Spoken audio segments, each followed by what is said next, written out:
Hi! Welcome to this part of my review featuring the Wicked Ones role-playing game. If you haven't seen the other parts of my review, please check out the playlist in the description below. Wicked Ones is a role-playing game where you play as the dungeon dwellers. You are the bad guys, the ones that rule that adventure site where the adventurers normally go into in order to kill the monsters, take their stuff, but this time you and the other player characters are going to take over the world. Now, let's talk about the dungeon itself, the heart of your group. This is your refuge, a place to plan your dastardly deeds, a strong defense against invaders, and a secure location to store your hoard. Your group first chooses a dungeon theme together. This gives you a theme around which to base your characters and the campaign. Each theme also comes with a core feature, a strong ability related to the theme, and a list of tier 3 rooms that you can build within your dungeon to gain strong bonuses, though you have to acquire materials for them by raiding. The available tier 1 and tier 2 rooms are the same for each dungeon theme. They give more general bonuses and don't require materials. You start by finding a location for the dungeon, usually a place that needs its current inhabitants cleared out. After you have a location, you take out your dungeon sheet, a grid used for mapping out the dungeon together. You decide on some basic details for your dungeon, such as what the floors are made of and what the lighting is like. The game master then draws the outside of the dungeon and any small caves or tunnels already existing in the location. They then roll for a discovery, something you happen across during your initial excavation. The players then draw the dungeon, taking turns picking from a list of dungeon features and drawing them out. Sometime during this process, the game master adds the discovery they rolled earlier to the map. In this way, both the game master and each player have some influence on the dungeon's layout. You work together to choose a master plan, or at least detail the first steps of a plan that develops over time through play. To grow in power, you increase your hoard by raiding the overworld. Your dungeon tier is based on the size of your hoard, ranging from tier 0 to tier 4. The hoard grows when you launch a successful pillaging raid against a target higher tier than your dungeon. This is a major looting raid, large enough to increase your dungeon in power. As your hoard grows, it attracts imps, creatures, and minions, as well as paying for their servitude and sustenance. Imps are tiny, weak beings attracted to your dungeon, looking for protection in return for basic services. They have a few descriptive traits that help you describe their presence in scenes, but they are mostly background elements that exist to handwave a lot of the minutiae of running the dungeon. Your imps also make one downtime action roll per lurking phase, chosen and rolled by the game master. Creatures are unintelligent or independent, powerful denizens of the dungeon that fill lairs that open up as your dungeon expands. These lairs function as a home for the creatures, drawing them in. Creatures don't directly serve you, though they are usually not hostile towards dungeon denizens and will fight any adventurers that wander by. Minions are your direct servants, hired or recruited to do your bidding. They have enough intelligence to follow orders. Each player controls one pack of minions, which acts as a secondary player character. They are detailed on your character sheet and have their own actions. You can pay gold to upgrade them, have them perform downtime actions, or join you on raids. Adventurers or other forces intent on your destruction, that is perhaps rival monsters, they occasionally wander into your dungeon looking to rid the world of your evil, or to just get their greedy hands on your hoard. They might show up as a result of a bad blowback or calamity roll, when a faction clock dealing with your dungeon fails, or when the game master just feels like adventurers should show up, they also make their entrance. Because of this constant threat of invasion, your dungeon needs some security. You can build traps to try and kill them, tricks to manipulate their behavior, and locks to protect sensitive areas, pushing them towards other paths. The dungeon is split into 2 levels. The first level connects directly to the overworld through the dungeon entrance and houses the majority of the dungeon, including all of your minions, creatures, rooms, and defenses. At the end of the first level is a staircase leading down to the second level. As your dungeon grows, you move the staircase to the new end of the first level, allowing it to grow over time. The staircase leads to the Sanctum, where the player characters, the Wicked Ones, spend their time and where the Horde resides. The Sanctum sets the stage for the final boss battle at the end of a dungeon invasion. Discoveries are natural caves, tunnels, old buried structures, or mystical phenomena that you find as you build underground. They might be helpful, harmful, or completely neutral, depending on how the roll goes. You make a new discovery every time your dungeon tier increases. They are drawn by the game master and give some level of control over how the dungeon develops, letting them introduce chaos into your well-laid dungeon plans. When adventurers enter your dungeon, your minions are scattered throughout the dungeon. You make a starting location roll to determine where they are. They might start out in just the right spot or be completely unaware an invasion is happening. As the adventurers move through your dungeon, you narrate how all of the traps, tricks, and locks try to repel the adventurers, how the creatures fare in defending their lairs, and how your minions stand between the adventurers and your sanctum. During this first level of dungeon defense, you take on the role of your minions, running around the dungeon trying to stop the adventurers. The Wicked Ones are unaware of what's going on upstairs. That's why they built all of those traps in the first place. If the adventurers manage to make it through the first level, the Game Master rolls engagement to determine how the final climactic battle starts off as the adventurers descend into the Sanctum. Now let's talk about dungeon creation. You work together as a group to decide all of the details of the dungeon. There are steps to create your dungeon. First, you choose a dungeon theme, making sure everyone agrees about what type of dungeon you want to build together and what its master plan might be. Then you set the dungeon atmosphere. You answer a few questions to provide some details about what your dungeon is like and note them down on your dungeon sheet. For example, the entrance. What does the dungeon's entrance look like from the outside? The structure. What are the floors and walls made of? The lighting. What lights the dungeon and how dark is it? The atmospherics.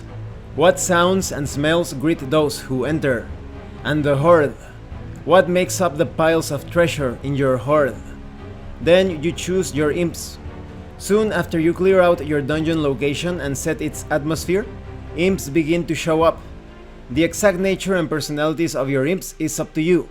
Perhaps they are clever and cowardly, or maybe cruel and noisy, or perhaps surly and troublesome. Then you build the initial dungeon. The players take turns drawing out the dungeon on the dungeon sheet, or you can choose one person to draw and have players give them directions. And drawing the dungeon also has its own process. First, the Game Master draws the outside area, as mentioned earlier. Then the Game Master rolls Discovery. The players take turns drawing. You draw the stairway next, and then you name your dungeon. Now let's talk about dungeon features. While there are many types of dungeons out there, dungeons built by the Wicked Ones have a number of aspects in common.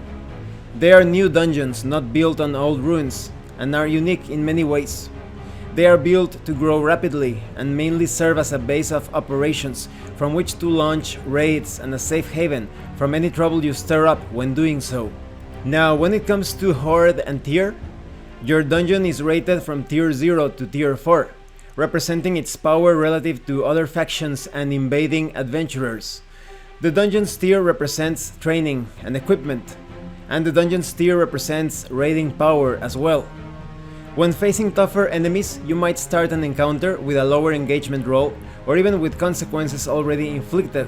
You might have difficulty overcoming challenges, as your effect is limited, or face greater risks as you find yourself in over your head. The opposite is also true, though. When facing weaker enemies, you enjoy a decisive advantage over them. And because the tier of your dungeon is directly tied to the horde, which represents all of the gold, treasure, food, materials, resources that you dragged into the dungeon, you grow your horde by launching a pillaging raid, against a target belonging to a faction at least one tier higher than your current dungeon tier. If successful, your dungeon's tier increases during the next recovery, and the target's faction tier drops by 1. When your tier increases, you could get a new discovery, new creature lairs, more imps, or power growth in general for your dungeon. Now when it comes to losing the horde, you could lose your horde in a few ways, though it's pretty rare to lose horde without the entire dungeon falling. A bad calamity roll might push minions to riot and make off with part of your horde. Adventurers could burst into your sanctum, take you down, and flee with part of your horde. An enormous dragon could demand part of your horde when you try to strike a deal with that dragon. When you lose horde, you don't lose the benefits of your tier, but must reclaim or replace what was taken. Now let's talk about dungeon duties. The dungeon is a complex beast, and each player has to take an active role in running it. On each character sheet is a place to list your dungeon duties, those parts of the dungeon that you alone are responsible for. Locks, creatures, traps, and tricks are always added to this list. And concerning the master plan, every dungeon has one, a purpose for existing. You work together to choose a plan that aligns well with your theme, the characters you are playing, and the sandbox you've set up. Your first step is simple: grow the horde. Setting up initial rooms, hiring minions, and eventually pillaging a higher tier target all work towards this first fundamental step. Each step should be broad enough to take 3 to 5 sessions to accomplish, usually needing a couple of raids. Now when it comes to dungeon themes, every dungeon is built around a central theme, determined by the group before the dungeon is even built. The theme keeps players all on the same page thematically, allowing you to design characters that fit in well with the overall theme or fill a unique niche, as well as choosing steps in your master plan that go along with the theme. The themes that you can choose are ENCLAVE, tapping into the arcane. Choose this dungeon theme if you want your dungeon to be mystical from top to bottom. Next we have Forge, the power of industry. Choose this dungeon theme if you want a dungeon full of monstrous inventions and steampunk tech. You also have Hideout, keeping your head low. You can choose this one if you want to work as a cohesive unit and manipulate the factions of the region.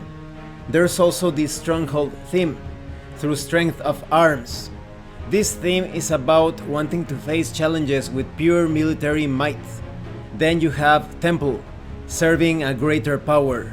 You choose this if you want to focus on a certain god and its domains. Let's talk a bit more about each of the themes. If you choose Enclave, you can have rooms such as Academy, Greenery, Library, Potion Lab. If you choose Forge, you have places such as Guild Hall, Factory, Mineshaft, Testing Chamber. If you choose Hideout, you have Dojo, Gambling Den, Gear Locker, Obstacle Course. If you choose Stronghold, you have rooms such as Barracks, Bestiary, Fighting Pit, Funeral Pyre. And if you choose Temple, you have rooms such as Augury Circle, Dormitory, Reliquary, Penance Chamber. Each one of these rooms provides different bonuses and resources for your dungeon. Now let's talk a bit more about denizens. Dungeons are full of horrible, monstrous life. Some are mere inhabitants that are too mindless or stubborn to obey your orders, while others serve you directly and prove their worth many times over. What's important to remember is that each of these denizens exists to keep greedy adventurers away from your horde. As stated earlier, there are 3 basic categories. You have imps, which are weak, pathetic creatures that serve your dungeon in exchange for protection. You also have creatures, which are beasts or mindless monsters that take up residence in your dungeon and defend their lairs against invasion, but are not under your direct control. Minions are your servants, doing your bidding. Imps are generally useless, completely refusing to venture outside of your dungeon. They can only have very low impact on any situation, merely adding flavor to scenes like flipping a trap's lever or being thrown at an adventurer, but they are readily available for minor tasks. Now, when it comes to creatures, they must be attracted to your dungeon. You can do this by having creature lairs within the dungeon. When you have a vacant lair, one new creature can be attracted to your dungeon each recovery. This always fills the lowest tier lair first. When a creature is attracted to your dungeon, one player sets up a short scene detailing it. So maybe your dungeon is eventually filled with gargoyles, zombies, living weapons, golems, gelatinous cubes, bat swarms, and many other things. Now, when it comes to minions, they must be recruited and trained. That is, you can upgrade your minions. Maybe you have the upgrade of Adept. Your minions can cast a single tier 2 spell once per cycle. They take -1 die on this as normal, but don't have to pay stress. Or maybe you have the upgrade of Equipped. Your minions gain a defense of your choice from their gear. Or maybe they have Fluent. Your minions can speak the light tongue, but with a strong accent. Or maybe your minions have the upgrade of Trained. Your minions take +1 die on a specific type of downtime project, perhaps in Brew, in Contact, in Craft, or Recruit. There is actually a special upgrade called Companion. It is only available to minion packs gained through calling abilities. When you first select the ability, they are automatically recruited. They will always join a raid without asking for gold, and you can decide what happens to them when they are taken down. And this concludes the review for today. In the next part, we are going to talk about more details concerning dungeon layout, discoveries, and dungeon defense, just to name a few things. Well, thanks for watching this part of the review. If you have any comments or questions, please let me know. And thank you so much to those of you that have been supporting the channel by sending drive-thru RPG gift certificates. If anyone else wants to further support the channel, the information on how to do that will be in the description below. Once again, thank you, and see you later.